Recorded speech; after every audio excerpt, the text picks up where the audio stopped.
دینی معلومات۔ بسم اللہ الرحمن الرحیم۔ بعض دوستوں نے مجھ سے کہا کہ تبلیغی نصاب میں چینجنگ آ رہا ہے، کوئی جو ہے کہہ رہا ہے کہ فضائل اعمال پڑھو، کوئی کہہ رہا ہے کہ نہیں منتخب حدیث پڑھو، تو کیا کرنا چاہیے؟ انہوں نے کہا کہ آپ اپنی رائے ہمیں بتائیں۔ بہت سارے حضرات، تقریباً 13-14 لوگوں نے مجھ سے کہا کہ آپ اس بارے میں بتائیں کہ ہمیں کیا کرنا چاہیے۔ میں یہاں جو میں بتاؤں گا آپ کو، یہ نہیں کہوں گا کہ آپ ایسے کریں ویسے کریں، جو میرے سمجھ میں ہے ابھی اور جو مناسب لگ رہا ہے۔ یاد رکھیں، یہاں پر میں نے اختلاف کی بات کروں گا، نہ کسی پر تنازع کروں گا یا کچھ اور باتیں کروں گا۔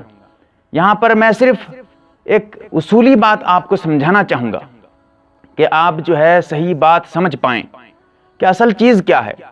سب سے پہلی بات تو یہ ہے کہ تبلیغی نصاب میں اگر آپ منتخب حدیث داخل کرنا چاہتے ہیں، منتخب حدیث داخل کر کے اس کو جو ہے نصاب میں پڑھانا چاہتے ہیں، تبلیغ جماعت والے پڑھنا چاہتے ہیں، تو اس پہ پرابلم کیا ہے، کیا باتیں ہیں، اس پہ جو ہے پریشانی کیا ہے، میں مختصر بتاؤں گا۔ لیکن اصولی بات اگر آپ مکمل باتیں سنیں گے تو انشاءاللہ صحیح طریقے سے آپ بات سمجھ پائیں گے۔ سب سے پہلی بات یہ ہے کہ منتخب حدیث، یہ جو ہے اسے میں غلط نہیں کہہ رہا ہوں، تاکہ میں پہلے جو ہے واضح کر دوں، تاکہ آپ یہ نہ سمجھ لیں کہ میں منتخب حدیث کو غلط کہہ رہا ہوں، میں کہہ رہا ہوں کہ منتخب حدیث غلط ہے، ایسا نہیں ہے۔ یہ بات یاد رکھیں، میں منتخب حدیث کو غلط نہیں کہہ رہا ہوں، منتخب حدیث بھی صحیح ہے۔ جب میں نے کچھ باتیں اس کے بارے میں کی ہیں تو بعض دوستوں نے مجھ سے کہا کہ اگر آپ منتخب حدیث کو کہہ رہے ہیں کہ مت پڑھیے، جیسے کہ میں بھی آپ کو بتاؤں گا، تفصیلی بات بتاؤں گا، اور یقین رکھیں اگر غور و فکر سے سنیں گے تو پھر ضرور سمجھ جائیں گے کہ صحیح بات کیا ہے، جو ہے مطلب کہ آپ تک مطلب آپ کو کیا پڑھنا چاہیے، تبلیغی جماعت والوں کو کون سی کتاب پڑھنی چاہیے، وہ آپ سمجھ پائیں گے۔ تو میں نے کہا ان سے، جو بعض دوستوں نے مجھ سے کہا کہ آپ جو ہے منتخب حدیث کو کہہ رہے ہیں کہ تبلیغی نصاب میں داخل نہ کیا جائے، اس کی وجہ وہ کہہ رہے ہیں کہ جیسے کہ میں نے تو دلائل سے بات چیت کی ہے، میں بہرحال یہاں پر یہ کہنا چاہوں گا، انہوں نے کہا کہ اس کو کیوں ہٹانا چاہتے ہیں۔ میں نے کہا کہ نہیں، یہ تو مناسب بات یہی ہے، دیکھیں میں آپ کے سامنے دلیل پیش کرتا ہوں۔ لیکن ان لوگوں نے پھر سے کہا کہ تو منتخب حدیث میں کیا غلط باتیں ہیں، آپ منتخب حدیث کو پڑھنے کے لیے کیوں منع کر رہے ہیں؟ کیا منتخب حدیث میں غلط باتیں ہیں؟ کیا منتخب حدیث معتبر کتاب نہیں ہے؟ میں نے مختصر الفاظ میں ان کا جواب دیا۔ میں نے کہا کہ اگر یہ بات ہے تو آج سے یہ کرو کہ تفسیر کی کتاب بھی نصاب میں داخل کر دو، تبلیغی نصاب میں بخاری بھی داخل کر دو، تبلیغی نصاب میں مسلم شریف بھی داخل کر دو، اور تبلیغی جماعت میں دوسری کتابیں جو نصاب میں اور داخل نہیں ہیں، معتبر کتابیں، حدیث کی شروحات ہیں، جیسا کہ معارف الحدیث لے لیجئے، منظور نعمانی نور اللہ مرقدہ صاحب کی کتاب ہے، آپ ان کی کتاب کو داخل کر لیجئے۔ یاد رکھیں اس طرح کی باتیں نہ کریں۔ میں نے انہیں سمجھایا۔ بہرکیف یہاں جو مجھے اصل چیز بات بتانی ہے آپ کو، اصل بات آپ کے سامنے پیش کرنی ہے، وہ یہ ہے کہ منتخب حدیث ایک معتبر کتاب ہے، آپ اسے پڑھ بھی سکتے ہیں، کوئی حرج نہیں ہے، لیکن مناسب کیا ہے وہ سمجھیں۔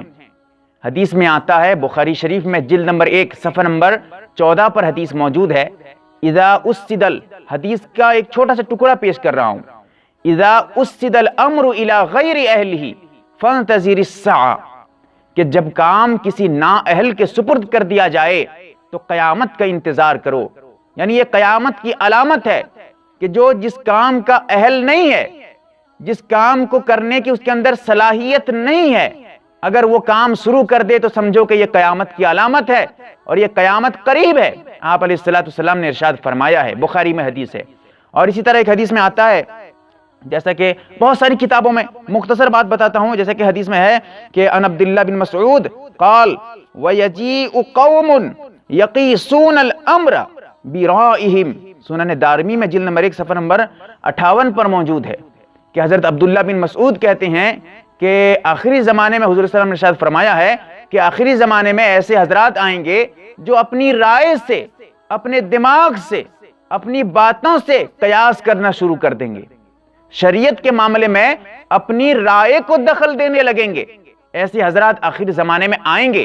تو بہرحال یہ کہنا چاہوں گا کہ خلاصہ بالکل یہی ہے کہ دیکھیں، اگر میری مکمل بات سنیں گے تو پھر یقین رکھیں آپ کے سامنے بات کھل کر آ جائے گی۔ میں کسی کو غلط نہیں کہہ رہا ہوں، یہاں جو بتا رہا ہوں مناسب کیا ہے، تبلیغی جماعت والوں کے لیے بہتر کیا ہے، مناسب کیا ہے، اچھا کیا ہے۔ فضائل عمل پڑھنا ان کے لیے مناسب ہے یا منتخب حدیث پڑھنا ان کے لیے مناسب ہے، یہ چیز بتا رہا ہوں۔ لیکن بعض حضرات جب یہ ویڈیو دیکھیں گے تو کہنے لگیں گے کہ یہ جو ہے منتخب حدیث کو غلط کہہ رہا ہے۔ یاد رکھیں، میں کھل کر کہتا ہوں منتخب حدیث کو میں غلط نہیں کہہ رہا ہوں، بلکہ یہاں پر جو مناسب بات ہے وہ بات آپ کے سامنے بتا رہا ہوں۔ تو بہرحال یہ عرض کر رہا تھا کہ شریعت کے معاملے میں اپنی مرضی کو دخل دینے کی بالکل اجازت نہیں ہے۔ تو آپ جب منتخب حدیث پڑھیں گے تو اس میں حدیث لکھی گئی ہے، لیکن حدیث کی تشریح نہیں ہے، توضیح نہیں ہے۔ علماء نے اس حدیث کی تشریح نہیں کی ہے۔ جس کتاب کو آپ پڑھیں گے، جیسے کہ منتخب حدیث کے بارے میں کہہ رہا ہوں، جب آپ منتخب حدیث کو پڑھیں گے تو اس پہ جو ہے حدیث لکھی گئی ہے، اس کا ترجمہ موجود ہے، لیکن آپ اس کی جگہ پہ آپ اس حدیث کی تشریح نہیں پڑھ پائیں گے، تشریح نہیں ملے گی۔ لیکن آپ اگر فضائل اعمال پڑھتے ہیں، اور یاد رکھیں فضائل اعمال جو کتاب لکھی گئی ہے یہ حضرت جی یعنی مولانا الیاس صاحب نور اللہ مرقدہ نے مولانا زکریا صاحب رحمت اللہ علیہ سے کہا کہ آپ تبلیغی جماعت کے لیے 6 نمبر پہ ایک مستقل کتاب لکھیں۔ تو حضرت زکریا رحمت اللہ علیہ نے ایک مستقل کتاب لکھی اور ہر حدیث کی انہوں نے تشریح کی فضائل اعمال میں۔ آپ فضائل اعمال پڑھتے ہیں، تبلیغ سے تعلق رکھتے ہیں، آپ جانتے ہیں کہ فضائل اعمال پہ ہر حدیث پہ تشریح کی گئی ہے۔ لہٰذا یہ کہنا چاہتا ہوں، اور یاد رکھیں فضائل اعمال جو لکھی گئی ہے یہ خاص کر تبلیغی جماعت کے لیے لکھی گئی۔ تو بہرحال یہ عرض کر رہا تھا کہ جب آپ منتخب حدیث پڑھیں گے تو منتخب حدیث میں جب آپ حدیث پڑھیں گے تو اپنی رائے کو دخل دینے لگیں گے، اپنی باتیں کرنے لگیں گے۔ تو اب جس کی وجہ سے نقصان یہ ہوگا کہ جو حدیث آپ سمجھ نہیں پائیں گے اپنے دماغ دوڑائیں گے اس حدیث پہ، آپ اپنی دماغ پہ اور اپنی رائے کو حدیث میں دخل دینے لگیں گے۔ اسی لیے اگر آپ فضائل اعمال پڑھتے ہیں تو آپ کو اس پہ اپنی رائے کو دخل دینے کی اجازت اور ضرورت نہیں پڑے گی، کیونکہ ہر حدیث پہ تشریح موجود ہے۔ لیکن منتخب حدیث پہ ہر حدیث پہ تشریح نہیں ہے، بلکہ یہ کہنا چاہتا ہوں کہ صرف حدیث اور ترجمہ موجود ہے۔ جب آپ حدیث پڑھیں گے تو اپنے دماغ پہ زور ڈالیں گے اور خود بخود مسئلہ نکالنا شروع کر دیں گے۔ ایک مثال دیتا ہوں، جیسا کہ ایک حدیث موجود ہے کہ من ترک الصلاۃ فقد کفر، کہ جو جان بوجھ کر نماز چھوڑ دے وہ کافر ہو جاتا ہے۔ جب آپ حدیث پڑھیں گے تو اپنے دماغ پہ زور دیں گے، اور اگر کوئی جان بوجھ کر نماز چھوڑتا ہے تو آپ فتویٰ لگا دیں گے کہ وہ جو ہے کافر ہو گیا، حدیث ہے۔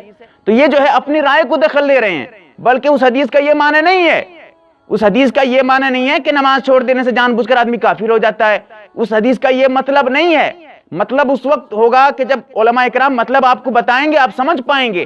اسی لیے مناسب یہ ہے کہ آپ فضائل اعمال پڑھیے، منتخب حدیث کو مت پڑھیے، ورنہ آپ اپنی رائے کو شریعت میں دخل دینے لگیں گے۔ آپ کو قرآن و سنت کے بارے میں اتنی مہارت تامہ حاصل نہیں ہے، آپ اپنے دماغ پہ زور دے کر اپنی رائے کو شریعت میں داخل کریں گے، حدیث سے آپ قیاس کرنے لگیں گے، اور آپ کے اندر اتنی صلاحیت نہیں ہوگی، تو آپ پھر گمراہ ہو جائیں گے، بھٹک جائیں گے۔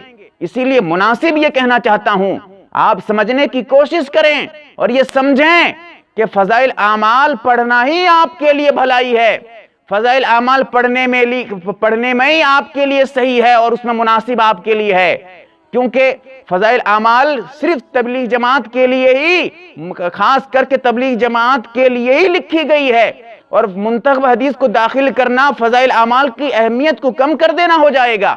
اور ایک چیز بتاتا ہوں آپ کو کہ یہ جو فضائل اعمال ہے، آج اگر کوئی آ کر کہہ رہا ہے کہ منتخب حدیث داخل کرو نصاب میں، پھر 10 سال کے بعد کوئی آئے گا کہے گا کہ فلاں کتاب کو نصاب میں داخل کرو، پھر 10 سال کے بعد کوئی آئے گا وہ کہے گا فلاں کتاب کو نصاب میں داخل کرو، یہ ایک پھر کھلواڑ بن کے رہ جائے گا۔ نصاب میں داخل کرنا ہے، مشورے سے داخل کیا جائے گا، ایک الگ چیز ہے، اس پہ ایک لمبی باتیں ہوں گی، انشاءاللہ اس بارے میں بھی بتاؤں گا۔ لیکن یہاں پر جو ہے پھر ایک عجیب سا معاملہ جو چل رہا ہے، مولانا رحمت اللہ علیہ یعنی مولانا الیاس صاحب رحمت اللہ علیہ نے جس طرح کام شروع کیا ہے اسی انداز سے چلائیں گے تو آپ تبلیغی جماعت والے کہلوائیں گے۔ ورنہ تبلیغی جماعت والے کہلوانے کے حقدار نہیں ہوں گے۔ اگر مولانا الیاس صاحب نے جو اصول بتایا ہے اس اصول کو چھوڑ کر آپ اپنی مرضی سے اگر تبلیغی جماعت کو چلانا چاہیں گے تو پھر آپ اپنی جماعت چلا رہے ہیں، مولانا الیاس صاحب کی جماعت پہ آپ نہیں چلا رہے ہیں، بلکہ آپ یہ اعلان کریں کہ آپ الگ جماعت چلا رہے ہیں، آپ جو ہے الگ جماعت چلا رہے ہیں، کیونکہ مولانا الیاس صاحب جو تبلیغی جماعت شروع کیے ہیں وہ جس طرح کر رہے تھے اسی طرح آپ اگر کریں گے تو پھر آپ کا کام صحیح ہے۔ اللہ تعالی ہمیں صحیح سمجھنے کی توفیق عطا فرمائے۔ ہر طرح کی دینی معلومات حاصل کرنے کے لیے ہمارے چینل کو سبسکرائب کریں اور بیل والے نشان کو دبائیں۔ نیز یاد رہے ہم آپ کے لیے ہر دن نئے ویڈیوز لاتے رہیں گے۔